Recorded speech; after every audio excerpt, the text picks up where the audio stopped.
வாருங்கள் நேயர்களே, உலக பார்வைக்கு செல்லலாம். நேற்று நம்ம பல செய்திகளை பார்த்து கொண்டிருந்தோம். அதனுடைய தொடர்ச்சிகளை நாம் பார்க்க இருக்கின்றோம். அத்தனை பேரும் என்னடா லோக்கல் செய்தியே அதிகமா போயிடுச்சே அப்படின்னு நினைச்சிட்டு இருப்பீங்க. ஒரே ஒரு செய்தி தானே உலக பார்வைன்னு. உலகத்துல ஒரு பார்வை பார்த்துட்டு மற்ற பார்வைனா இந்திய பார்வையாயிடுச்சு.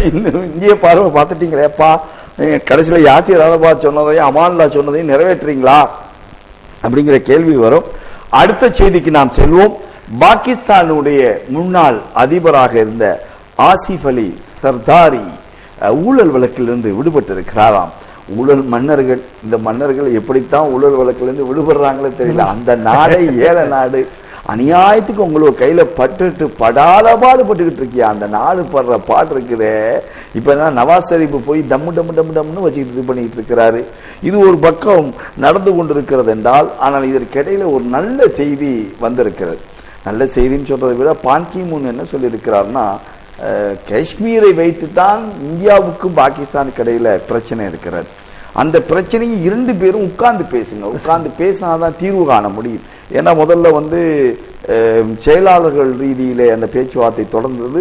அதுல திடீர்னு பாத்தீங்கன்னா பாகிஸ்தானுடைய அதிபர் பிரிவினவாத தலைவர்களை போய் சந்தித்தார் என்பதனால் அதை சொல்லி ரத்து செய்யப்பட்டது. அப்புறம் மோடி ஐநா சபைக்கு போயிருந்தார். அந்த சமயத்துல கண்டிப்பா பேசுவாங்க எதிர்பார்க்கப்பட்டது. அப்போதும் பேசல. அப்புறம் ஷார்க்குக்கு போயிருந்தாரு. 2 நாள் 2 பேரும் முறைச்சிக்கிட்டே அமைஞ்சாங்க. இவர் முறைக்க, அவர் முறைக்க, அவர் முறைக்க, இவர் முறைக்க. 3ஆவது நாள் 2 பேரும் அப்படியே கை குலுக்குனாங்க, சிரிச்சாங்க, கை போட்டாங்க, எல்லாம் போட்டாங்க. நடிகர்கள் 2 பேரும் சிறந்த நடிகர்கள், நல்ல நடிப்பை வெளிப்படுத்தினார்கள். ஆஸ்கர் அவார்டுக்கு அவர்களை நாமே ரெக்கமெண்ட் பண்ணுவோம் நல்ல நடிப்புக்காக. அப்படி பண்ணாங்க. இப்ப என்னன்னா, பான் கி மூன் என்ன சொல்றாருன்னா, 2 நாட்டுக்கும் இடையில இது பேச்சுவார்த்தை மூலியமாக தான் தீர்வு கிடைக்கணும், 2 பக்கமும் நியாயம் செய்யப்படணும் அப்படின்னு அவர் சொல்லியிருக்காரு. இதே ஐநா சபை தலையிட்டதின் பேரில் தான் அன்றைக்கு போர் நிறுத்தம் கடைபிடிக்கப்பட்டது. ஞாபகத்துல வச்சுக்கிறீங்க. இதே ஐநா சபை ஏன் அதை சொல்ல மறுக்கிறது என்பது எனக்கு தெரியல. இல்ல, அதுல கூட என்னன்னா, தொடர்ந்து இந்தியா ஒரு நிலையை எடுத்துக்கொண்டே வருகிறது. காஷ்மீர் மக்கள் மத்தியில் ஒரு பிரச்சனை என்று சொல்லுகிறது. இந்த பேச்சுவார்த்தை நடக்கின்ற பொழுது எங்களுடைய பிரதிநிதிகள் இருக்க வேண்டும், எங்களை கலக்காமல் எங்கள் விஷயத்தில் முடிவெடுக்க கூடாதுன்றதா காஷ்மீர் மக்கள் சொல்றாங்க. ஆனால் இவர்கள் என்ன சொல்றாங்க, நாங்களும் பாகிஸ்தான் அரசும் இந்திய அரசும் பாகிஸ்தான் அரசும் சேர்ந்து முடிவெடுக்க வேண்டும் என்பதுதான் இந்தியாவுடைய நிலையாக இருக்கிறது. இதில் கூட ஐநா சபை பல தடவை சொல்ற சமயத்துல கூட இந்தியா என்ன சொன்னா, 3வது மனிதரின் தலையீடு இதில் கூடாது.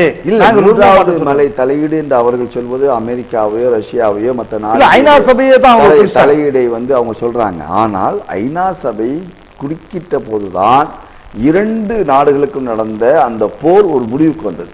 யார் யாரெல்லாம் எந்தெந்த இடத்துல இருக்கீங்களோ அதெல்லாம் அவங்களுக்கு உரியது அப்படின்னு சொல்லி முடிவுக்கு வந்ததுனாலதான் இன்றைக்கு நம்ம சொல்லக்கூடியது அந்த காஷ்மீரை ஆக்குபைடு காஷ்மீர் நம்ம சொல்லுவோம். அவங்க பாகிஸ்தான்காரன் ஆசாத் காஷ்மீர்மா, அங்க ஒரு தனி பிரதமர் இருக்கிறாரு, தனி இது இருக்கு. இங்கேயும் அப்படித்தான் கொடுக்கப்பட்டுச்சு. ஆரம்பத்தில் இங்கேயும் பிரதமராகத்தான் இந்த ஷேக் அப்துல்லா இருக்கிறாரு. அவர் ஃபருக் அப்துல்லாவுடைய அத்தா, அதாவது உமர் அப்துல்லாவுடைய பாட்டேன். அவன் தான் இந்த பிரச்சனைகளுக்கெல்லாம் மூல காரணம் அவர்கள் தான் சொல்லணும். எல்லாம் ஆண்டாண்டு காலமா வாரிசு தான் இந்த நாட்டை ஆண்டி வருகிறது. அந்த மாதிரி இருக்கிறப்ப அந்த பாகிஸ்தான் இன்றைக்கு பிரச்சனைக்கு காரணம்.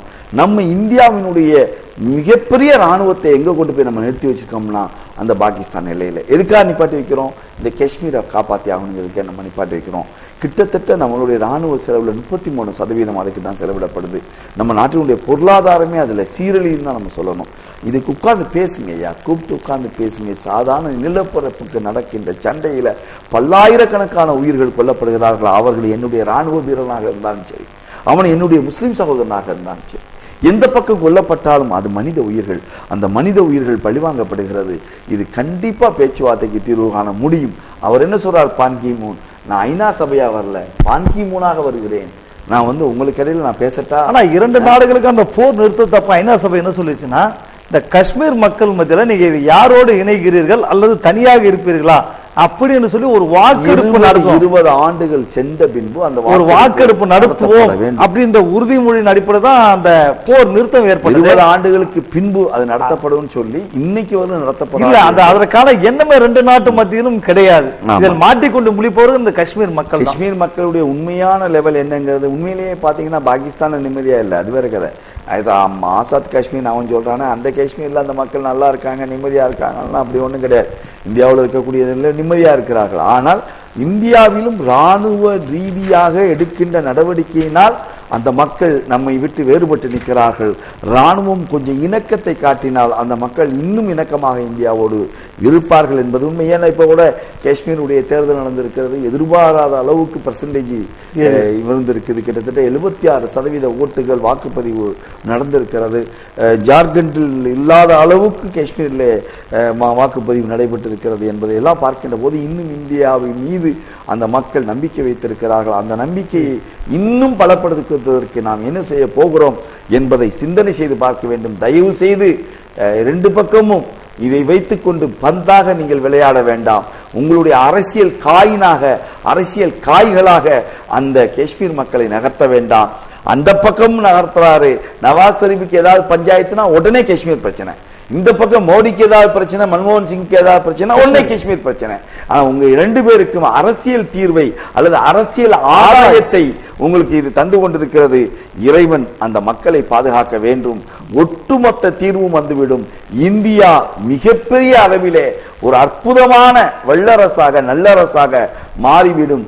ஏனென்றால் ராணுவத்துக்கு தான் நம்ம கொட்டிக்கிட்டு இருக்கிறோம். ராணுவத்தை நம்ம விடுபட்டு விட்டோம் என்றால் சைனாவை அந்த பக்கம் பார்க்கலாம், இந்த பக்கம் இலங்கை என்னடான்னு கேட்கலாம், அதெல்லாம் நம்மளால கேட்க முடியும். ஆனால் நம்மளுடைய அந்த கண்கள் ஃபுல்லால் ஒரு பக்கம் குவிந்து கொண்டிருக்கிறது. இறைவா இதை நல்லிணக்கத்தை ஏற்படுத்து என்று இருகரம் ஏந்துவோம். அதே நேரத்தில் காஷ்மீர் தேர்தலை பத்தி நீங்க சொன்னீங்க. இந்திய காஷ்மீர் தேர்தலுடைய இன்னும் முடிவுகள் வரல. அதே நேரத்தில் இந்தியாவுக்கு பக்கத்தில் இருக்கக்கூடிய ஒரு தீவு வந்து மொரிஷியஸ். எப்படி இந்தியா எப்படி ஒரு காலத்துல இங்கிலாந்துடைய காலனியா நாடாக இருந்ததோ அதே போன்று காலனி நாடாக இருந்ததுதான் மொரிஷியஸ் தீவு. 1968ஆம் ஆண்டு வரை அதுல நீங்க குறிப்பிட்ட என்ன கவனிக்கணும்னு சொன்னா பெரும்பகுதி இந்திய வம்சாவளியினர் தான் அங்க பெரும்பகுதியினராக இருக்கிறார்கள். 56%. அதுல போட்டோம்னா தமிழ்நாட்டு மக்கள் தமிழ் பேசக்கூடியவர்கள் அங்கே அதிகம் இருக்கிறார்கள். அவர்களிடத்துல அங்க ஒரு தேர்தல் நடைபெற்றது. தேர்தல்ல வந்து ராம்கூலம், இப்பொழுது பிரதமராக இருக்கக்கூடிய ராம்கூலம் என்பவர் தோற்று அனிருத் ஜெகநாத் என்பவர் வந்து மறுபடியும் பிரதமராக 47 இடங்களை பெற்றிருக்கிறார். அவர் அறுதி பெரும்பான்மை பெற்றிருக்கிறார். 13 இடங்கள் தான் ஆளுங்கட்சிக்கு கிடைத்து தோற்றிருக்கிறார்கள்.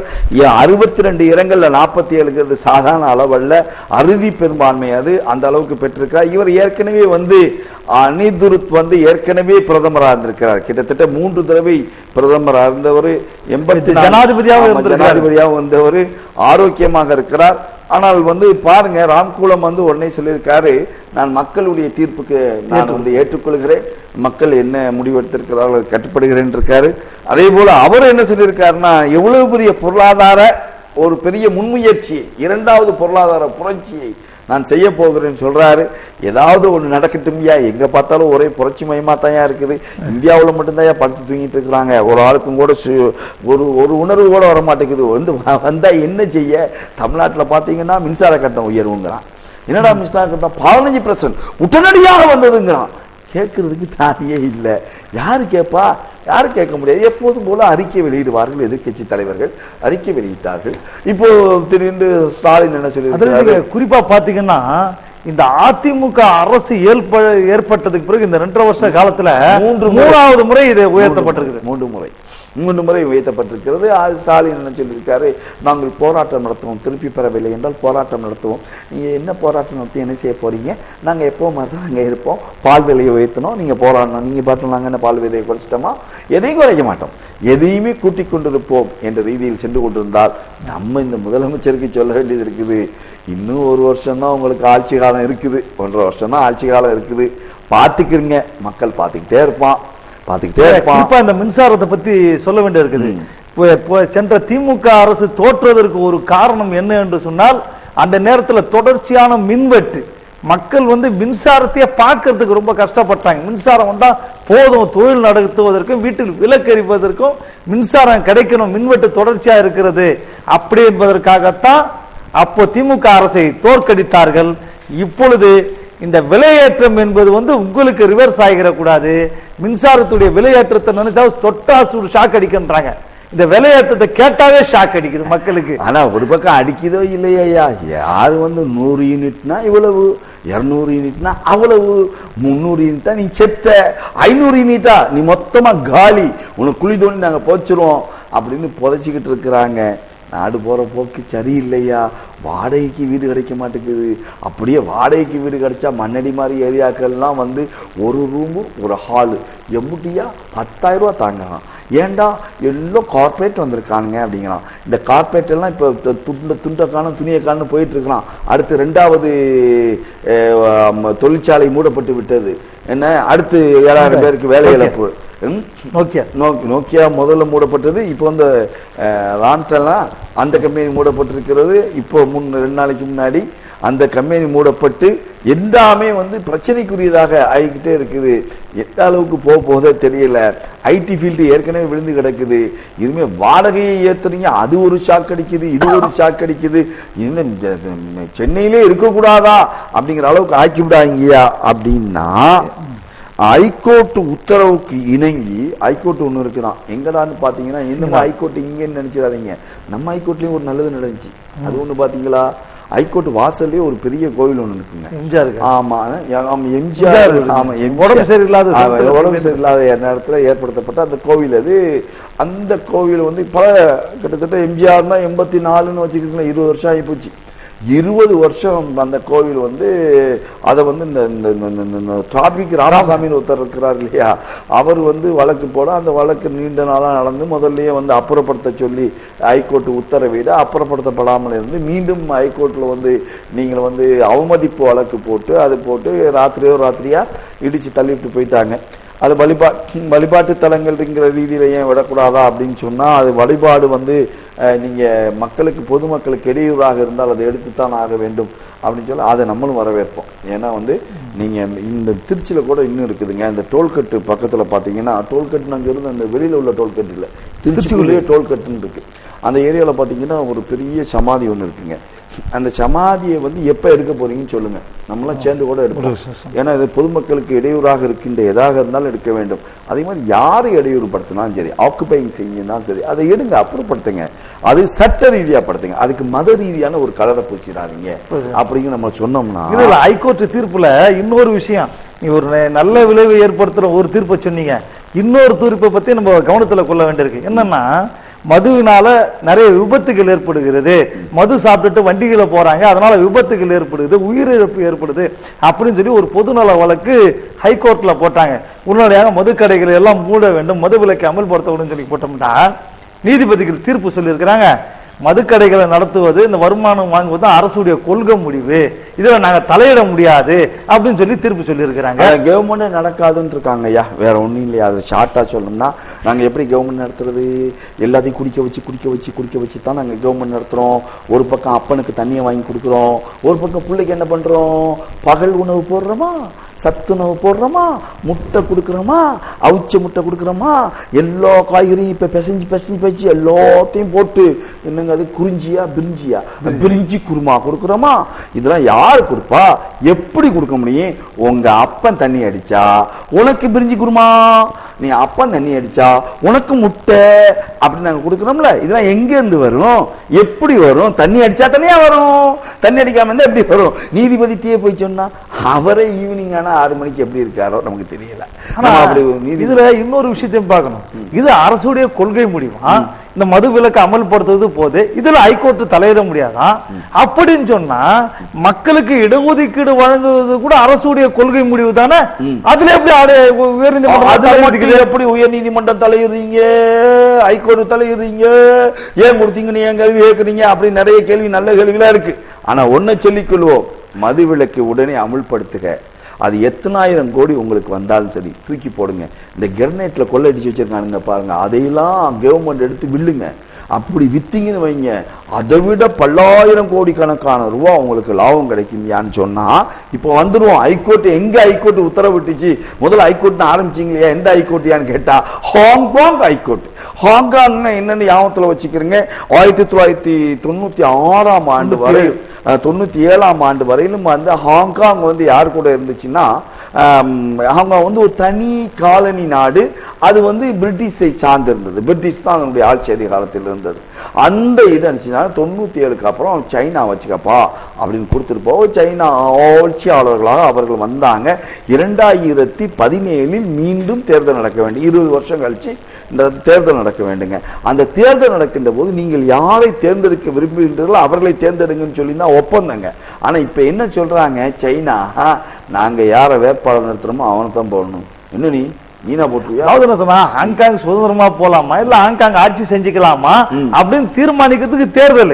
ஆனா இவங்க என்ன சொல்றாங்க, தேர்தல் ஜனநாயக முறையா நடத்திக்கிறங்க, ஜனநாயகத்தை நாங்க மதிப்பளிக்கிறோம் எல்லாம் சொல்லிட்டு என்ன சொல்றாங்கன்னா, ஆனா வேட்பாளரை நாங்க முடிவு செய்யலாம். வேட்பாளர் நாங்க தான் நிறுத்துவோம், நாங்க நிறுத்த வேட்பாளர் தான் இருப்பாருன்னா கப்பம் குதிரைக்குள்ள இல்லைங்கிற கதையா இருக்குது. எல்லாம் நான் தான் பண்ணுவேன்னு சொல்லி அது மக்கள் போராட்டமாக வெடிக்க அது தொழிலாளர் போராட்டம். சீனாவுடைய இயற்கை போல இருக்கு. தலாயிலாமாவை நாங்க தான் முடிவு பண்ணுவோம்.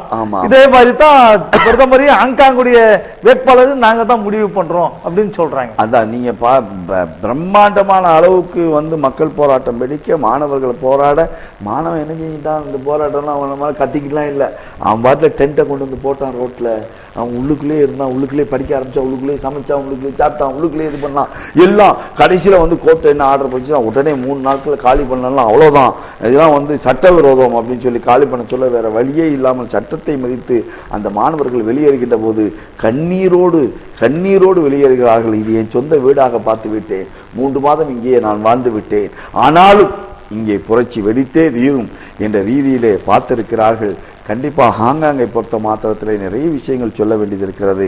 அதிலே தமிழ்நாட்டை சார்ந்தவர்கள் நிறைய பேர் ஹாங்காங்கிலே பெரிய அளவிலே தொழில் வைத்திருந்தார்கள். சில பேர் வந்து விட்டார்கள், இன்னும் சில பேர் ஹாங்காங்கிலே இருந்து கொண்டிருக்கிறார்கள். ஆனால் அந்த ஹாங்காங் சுதந்திரமாக ஒரு செயல்பட்ட நாடை சைனா சுதந்திரமா செயல்பட விட்டா தான் உண்மையிலே நீங்க ஜனநாயகத்தை விரும்புறீங்கன்னு அர்த்தம். இல்லைன்னா மீண்டும் சொல்ல வேண்டியது இருக்கிறது, அது ஒரு இரும்பு திரை நாடுதான், இரும்பு திரையிட்டு கொண்டுதான் இருப்பீர்கள் என்பதையும் சொல்ல வேண்டியது. முன்னதாக தியான்மன் சதுக்கத்தில் இதே மாதிரிதான் ஒரு மாணவர்கள் 15,000 மாணவர்கள் கொல்லப்பட்டாங்க.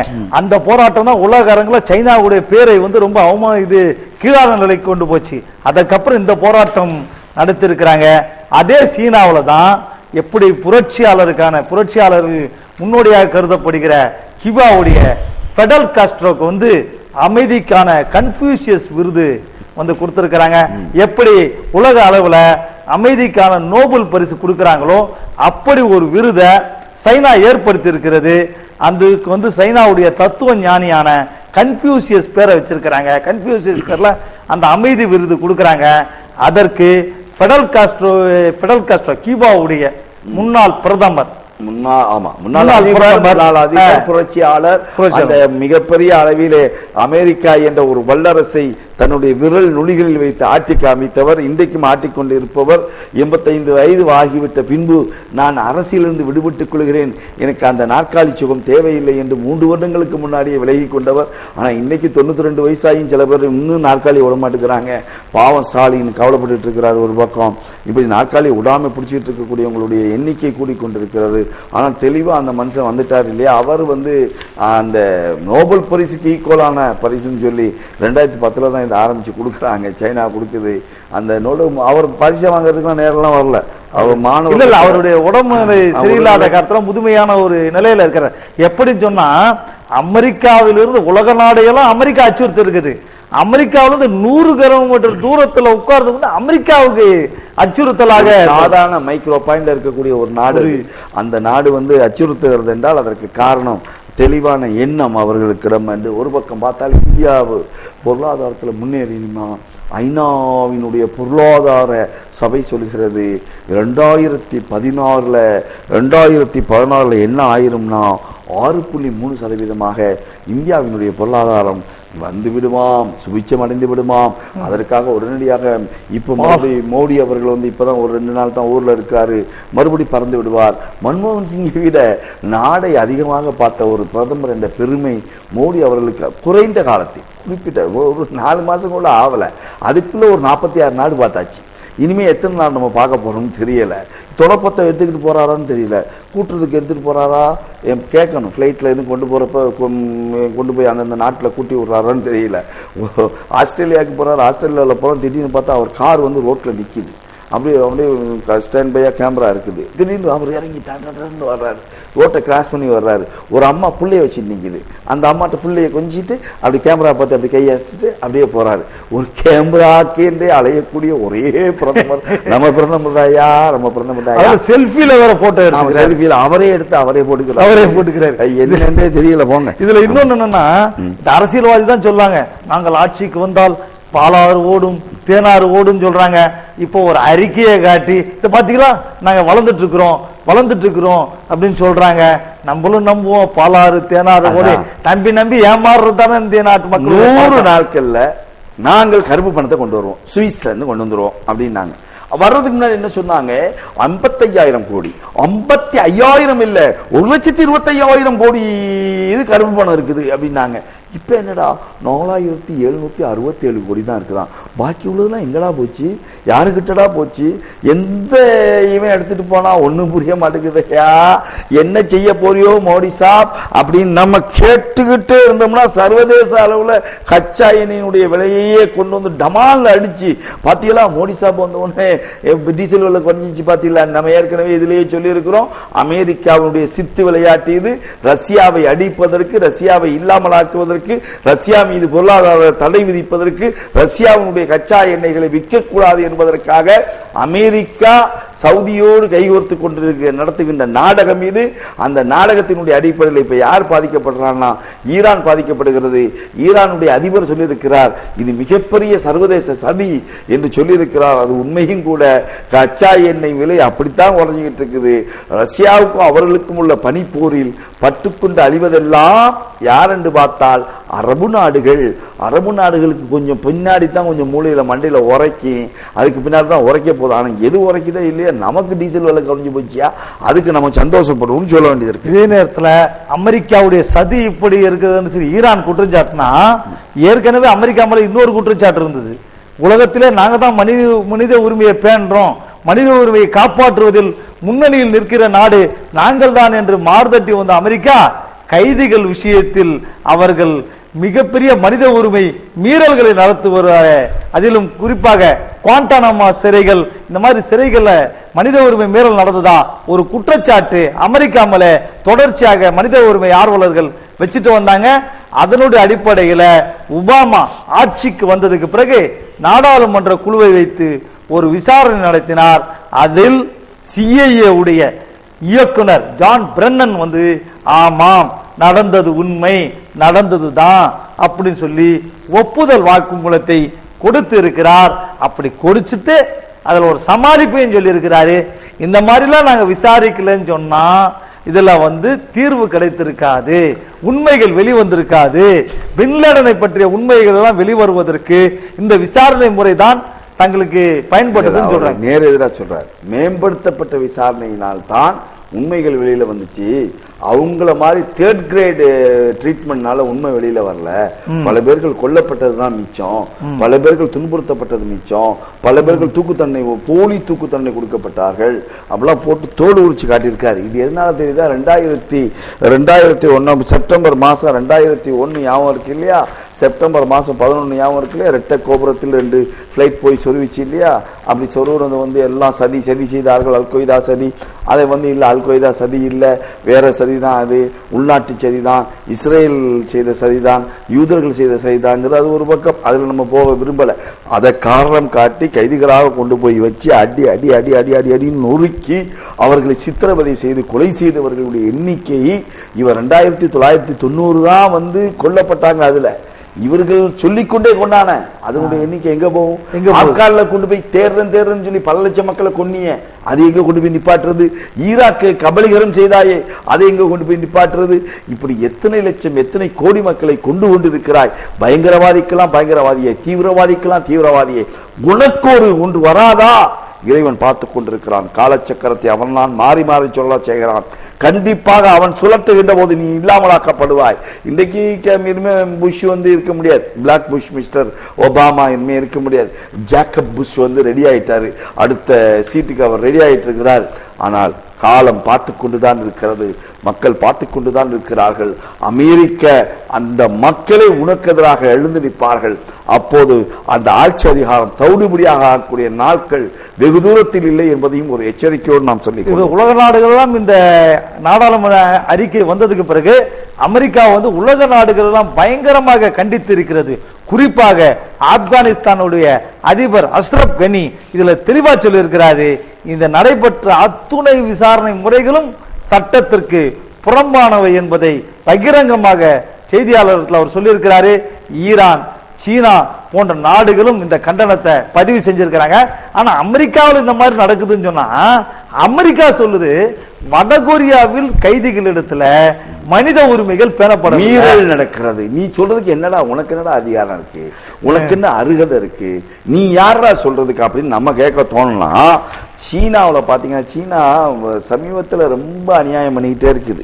இந்த ஜின்சியாங்கிற பகுதியில் பர்தா போடுறதுக்கு தடை விதிக்கப்பட்டது. ஏன்டா தடை விதிக்கலாம், பயங்கரவாதிகள்லாம் நிறைய பேர் இங்கே தான் இருக்கான், அது நாங்கள் கண்டுபிடிக்கணும்னா பர்தா போட்டு மூஞ்ச முறைச்சிட்டு போனால் எங்களுக்கு தெரியாது, அதனால பர்தா போடக்கூடாது. என்னன்னு தெரியல, இந்த பர்தாவில் ஏன்னா இப்படி நிற்கிறானுங்களே தெரியல. உடம்ப மறைச்சாலே உங்களுக்கு தாங்காதாடா. பொம்புலனால ஆபாசமா தான் பார்க்கணுமாடா, பொம்புலனால உங்களுக்கு அழகு பொருள் போக பொருள் தானா, ஏன் பொம்பளைங்க கண்ணியமாவே இருக்கக்கூடாதா? அட பாவிகளா, இதனாலதான்டா விபச்சாரம் கூடுது, இதனாலதான்டா அநியாயம் நடக்குது, இதனாலதான்டா கற்பழிப்பு நடக்குது, இதனாலதான்டா எல்லாம் நடக்குது. பெண்கள் பெண்களாக இருந்து விட்டால், அவர்கள் பாதுகாக்கப்படக்கூடிய பொருள்களாக இருந்து விட்டால் அவர்களுக்கு கண்ணியம் இருக்குமாப்பா. அந்த கண்ணியத்தை கொடுக்க கூடாதுங்கிற எல்லா நாடும் சரியா இருக்கா. அதுல அமெரிக்கா வேற, சைனா வேற எல்லாம் இல்ல, எல்லா பயிலும் ஒரே குட்டையில் ஊறிய மட்டைகள் தான். ஆனால் இப்போதும் சொல்லுகிறோம், அந்த கண்ணியம் என்பதுதான் இஸ்லாத்தை நோக்கி பெண்களை வரவைத்துக் கொண்டிருக்கிறது. அந்த பிரிட்டிஷை தலைகளாக மாற்றிக் கொண்டிருக்கிறது. அமெரிக்காவில் அதிகமான பெண்கள் இஸ்லாத்தை நோக்கி வந்து கொண்டிருக்கிறார்கள் என்ற செய்திகள் வருகின்ற போது யாராலும் தடுத்து நிறுத்த முடியாது. திருமறை குர்ஆன் மிக தெளிவாக சொல்கிறது, அல்லாஹ்வுடைய ஒளியை இவர்கள் தங்கள் வாய்களினால் ஊதி அணைத்து விடலாம் என்று எண்ணிவிட்டார்களா? அல்லாஹ் இவர்கள் விரும்பினாலும் விரும்பாவிட்டாலும் தன்னுடைய ஒளியை மேலோங்க செய்வான் என்பது திருமறை வசனமாக இருக்கிறது. அஞ்சு கொள்ளுங்கள், இறைவன் இருக்கிறான், கண்காணித்துக் கொண்டிருக்கிறான், பார்த்து கொண்டிருக்கிறான் என்பதை எச்சரிக்கையாக செய்து கொண்டு, இந்த நிகழ்ச்சி என்பது பார்ப்பதற்காக கேட்பதற்காக அல்ல, செயல்படுத்துவதற்காக. எங்களுடைய துப்புள் கொடி உறவுகளாக இருக்கின்ற இந்து கிறிஸ்துவ மக்களே, உங்களிடம் ஒரு வேண்டுகோளை வைக்கிறோம். உங்களுக்கும் எங்களுக்கும் இடையிலே உறவுகளை அறுத்தறிய துடிக்கின்ற இந்த அரசியல் சக்திகளுக்கு எதிராக, இந்த விசமிகளுக்கு எதிராக ஒன்றுபட்டு நிற்போம், ஒரு இனமாக நிற்போம், ஒரு அணியாக நிற்போம், இணக்கமாக நிற்கின்ற போது இந்த அரசியல் சக்திகள் வேறறுக்கப்பட்டுவிடும் என்பதை சொல்லிக் கொள்வதோடு, யாருக்கெல்லாம் திருமறை குர்ஆன் தமிழாக்கம் இருக்கிறது என்கிறதாம், அந்த தமிழாக்கம் தேவை இருக்கிறதோ, என்னுடைய தொப்புள் கொடி உறவுகளை யார் தேவை என்றாலும் எங்களை தொடர்பு கொள்ளுங்கள், அனுப்பி வைக்கிறோம். அதில் எங்கே பயங்கரவாதம் இருக்கிறது, எங்கே தீவிரவாதம் இருக்கிறது என்று பார்த்துவிட்டு என் நடுநிலையாளர்களே எங்களுக்கு எழுதி அனுப்புங்கள் என்ற ஒரு கோரிக்கையை முன்வைத்து, இறைவா எங்களுக்கு இடையிலே நல்லிணக்கத்தை ஏற்படுத்தித்தா. மனித வர்க்கத்தை கருவறுக்க நினைக்கின்ற மனித குல விரோதிகளாக இருக்கின்ற சாதி மத வெறிகளை தூண்ட நினைக்கின்ற இந்த அரசியல் சக்திகளிடமிருந்து எங்களை பாதுகாத்தருள், அவர்களை அழித்தருள் இறைவா என்ற துஆவை முன்வைத்தவனாக, பிரார்த்தனையை முன்வைத்தவனாக விடைபெற்றுக் கொள்கிறேன். அஸ்ஸலாமு அலைக்கும் ரஹ்மத்துல்லாஹ். சமாதானத்தை காப்போம், சமத்துவத்தை காப்போம், உலகத்தில் அமைதியை பேணுவோம், பயங்கரவாதத்தை வேறொருப்போம். நன்றி.